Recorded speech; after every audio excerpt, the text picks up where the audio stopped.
मंत्री निर्मला सीतारमण ने पेश किया अंतरिम बजट और इस बजट में जिस बजट को हम सबसे बढ़िया और बेहतरीन बजट कह सकते थे उसमें सुबह आज हमने 5 बातों का जिक्र किया। उसमें से 5 में से 4 बातें वित्त मंत्री ने मान ली है। पहली बात ये थी कि जो चल रहा है उसमें कोई बदलाव ना करें, छेड़छाड़ ना करें, चलते रहने दें। बिल्कुल वैसा ही हुआ। वित्तीय घाटे को काबू में करे सरकार। वित्तीय घाटे का पूरा प्लान आपके सामने है।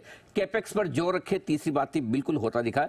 मिडिल क्लास को इनकम टैक्स में रियायतें दें, उसके लिए वित्त मंत्री जी ने सोचा कि थोड़ा और वक्त दिया जाएगा। यही एक बात है जो नहीं मानी गई। 5वीं बात जो थी वो ये कि निवेशकों पर टैक्स न बढ़ाया जाए, जो नहीं बढ़ाए। तो 5 में से 4 बातें इस बजट में आती हुई दिख रही है। बजट की खास बातें आपके सामने रख दूं। सबसे बड़ी बात बजट में है वो कि वित्तीय अनुशासन, सरकार किस तरह से वित्तीय घाटे को काबू में लेकर आएगी, इसका क्लियर कट रोड मैप आपके सामने आता दिख रहा है। वित्त वर्ष 2025 इसके लिए घाटे का अनुमान 5.1%, 5.1% रखा गया है, जो बाजार की उम्मीदें थी उससे बेहतर ही आंकड़ा आता दिखा है।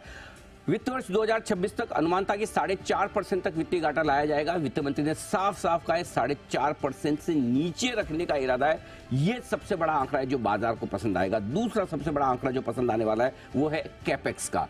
11,11,000 करोड़ का 11 लाख करोड़ का कैपेक्स किया है। अब तक का इतिहास का सबसे ज्यादा आंकड़ा, जहां अर्थव्यवस्था को पुश देने के लिए, ग्रोथ को बढ़ाने के लिए इस बड़े आंकड़े पर जोर दिया है। इसके अलावा बजट का पूरा फोकस गरीब, महिला, युवा और किसान पर रखा गया है। ये आपके सामने, और किसी तरह का टैक्सेशन में कोई बदलाव नहीं किया है। ये है कुछ बजट की बड़ी बातें जो आपके सामने आती दिख रही है। तो कुल मिलाकर एक संतुलित इंटरिम बजट, जहां पर किसी तरह की कोई खराब खबर नहीं, कुछ अच्छी खबरें, और सबसे बढ़िया खबर यह है कि कैपेक्स और फिस्कल डेफिसिट, इन 2 बड़े मुद्दों पर सरकार ने बात मजबूती से रखी है। आइए, बजट के बाद बाजार एकदम संतुलित है, बिल्कुल उन्हीं लेवल के आसपास है जहां हम कल बंद हुए थे। निफ्टी 7 पॉइंट ऊपर है, सेंसेक्स 75 पॉइंट ऊपर है, बैंक निफ्टी 35 पॉइंट नीचे है, यानी कि बिल्कुल मिला जुला सा कारोबार। तो बजट के बाद बिल्कुल फ्लैट होते हुए बाजार, यानी कि बाजार के लिए बजट न्यूट्रल से